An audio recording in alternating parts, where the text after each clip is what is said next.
If your Maytag top-load washer isn't draining, or the drain pump keeps running non-stop, the problem could be a clogged pump, pressure issue, or failed control.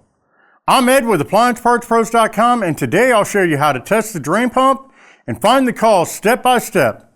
Let's get started. With over 2 million products in stock and the know-how to help you do it yourself, we are AppliancePartsPros.com.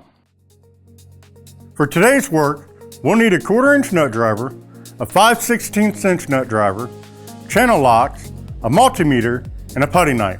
And remember, safety comes first. Always disconnect power to the washer by unplugging it or shutting off the breaker. Once the washer is safely disconnected, we can begin troubleshooting. Enter the manual test mode and activate the drain pump. The pump should turn on and begin moving water immediately. If the pump runs, but the washer still will not drain, there's likely a blockage in the drain hose, pump, or tub sump area under the impeller. If the pump does not run, unplug the washer and remove the console. To access the control, use a 1/4-inch nut driver to remove the screws securing the back panel of the control. Then use a putty knife under the corners of the control panel to release the spring clips and lift it up. Check connector J2 and make sure it is fully seated.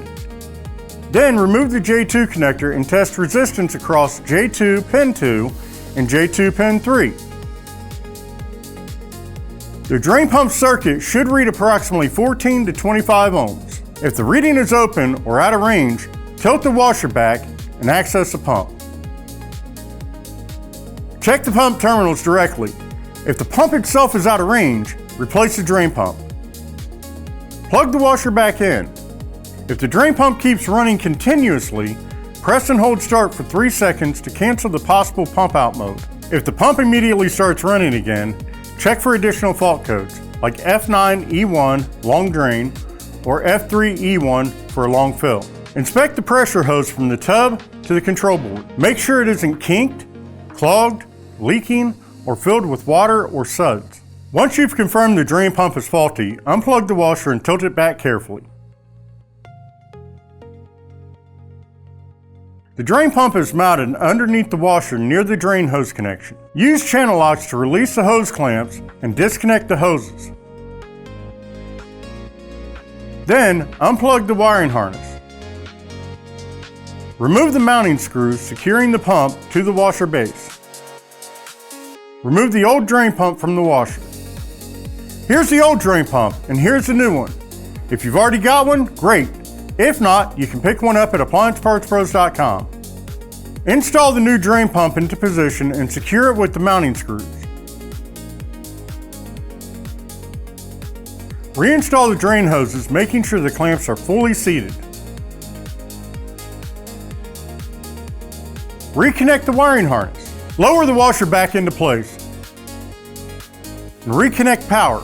And run a drain and spin cycle to confirm the washer drains properly and there are no leaks. Great job getting your washer back up and draining smoothly.